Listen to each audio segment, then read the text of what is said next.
국내 대표적인 지성인이 있었습니다. 그분은 무신론자였습니다. 그런데 자기 손자가 병을 앓게 되고 생명에까지 위협을 받게 되었습니다. 그 할아버지는 무신론자지만 자기 손자를 위하여 기도를 안 할 수가 없었습니다.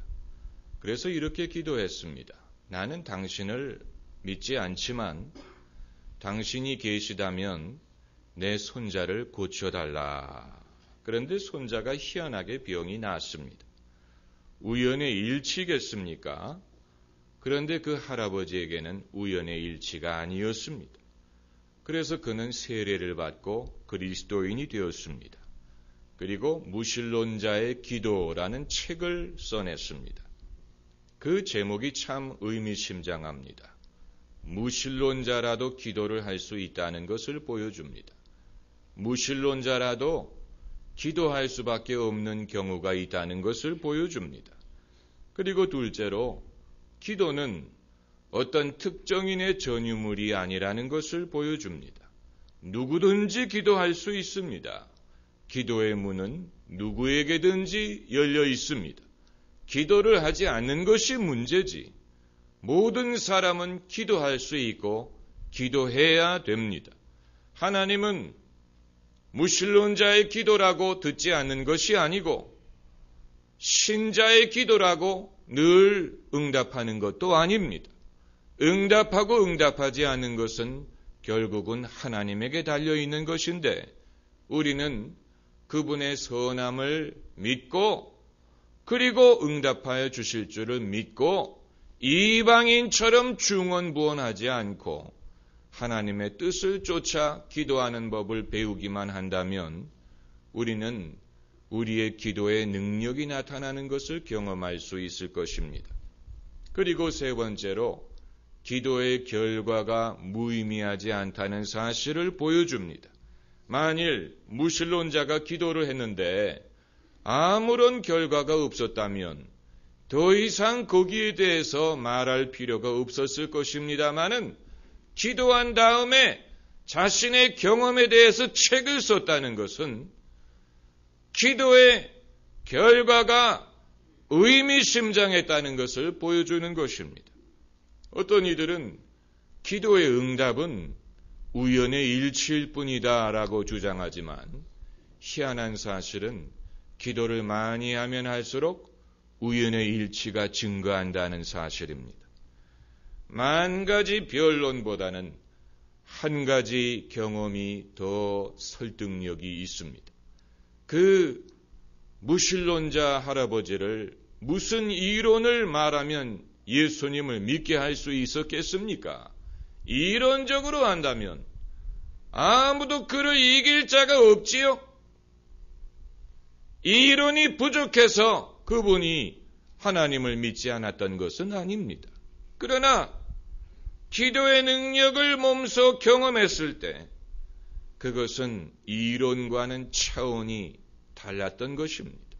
이론은 사람의 지성에 호소하지만 믿음의 경험은 그 사람의 실존에 호소할 수 있는 능력이 있는 것입니다. 믿음이라는 것은 우리의 머리로 믿는 것이 아니고 가슴으로 믿고 나의 인생의 전체를 가지고 믿는 것이 그게 진짜 믿음인 것입니다. 할렐루야. 우리는 불신자를 무시해서는 안 됩니다. 그 말은 불신자가 믿지 않는 데는 이유가 있습니다. 그 이유를 존중해 줘야 된다는 얘기입니다. 과거에 교회 다니다가 상처를 입었을 수도 있고 예수 믿는 사람에게 실망했을 수도 있고 그의 삶에 큰 아픔과 슬픔을 경험했을 수도 있습니다. 저마다 이유가 있기 때문에 믿지 않는 것입니다. 그것을 무시하고 무조건 믿으라고 요구하는 것은 그 사람의 인격을 무시하는 것과 마찬가지입니다. 사람은 믿어서 구원을 얻고 치유를 얻을 때도 있지만 때로는 믿기 위하여 치유가 필요할 때가 있는 것입니다. 예수님이 왜 수많은 사람들을 먼저 고치시고 그리고 그들에게 복음을 전하셨느냐? 그들이 복음을 받아들이기에는 너무 마음이 상하고 위축되고 너무 생각이 어두운 것을 보시고 먼저 하나님 나라의 실체를 그들에게 보여주고 그리고 그들의 마음이 열리고 주님의 말씀을 받아들일 수가 있었던 것입니다. 그러므로 사람이 믿어서 구원을 받고 치유를 얻는 부분도 있지만 믿기 위하여 치유가 필요한 부분도 있는데 이것은 우리 자신이 경험하는 것입니다. 내가 주님의 말씀이 내게 무엇을 요구하는지를 모르기 때문에 실천하지 않는 것이 아니고 알지만 그것을 행하기에는 나는 너무 연약하고 나는 너무 무력하고 너무 마음이 아프고 위축되고 그리고 주님이 제시하는 것과 나의 현실의 거리가 멀면 먼 만큼 낙심이 되는 것입니다. 나는 예수 믿기에는 너무 추하고 자격이 없다. 나는 교회 갈 자격이 없다. 이런 식으로 생각하는 사람들이 세상에는 많이 있습니다. 그런 이유 때문에 믿지 않는 사람들도 많습니다. 불신자들은 머리에 뿔이 난 사람들이 아닙니다. 주님은 여전히 그들을 사랑하십니다. 그리고 기다리십니다. 우리도 마찬가지가 되어야 할 것입니다. 마찬가지로 믿는 사람도 무시해서는 안 됩니다. 믿는 사람은 생각이 부족하기 때문에 믿는 게 아니고 무식하기 때문에 믿는 게 아니고 미신적이어서 믿는 게 아니고 남들보다 약하기 때문에 믿는 것도 아니고 가난하기 때문에 믿는 것도 아니고 믿을 만한 이유가 있기 때문에 믿는 것입니다. 그것을 존중해야 됩니다.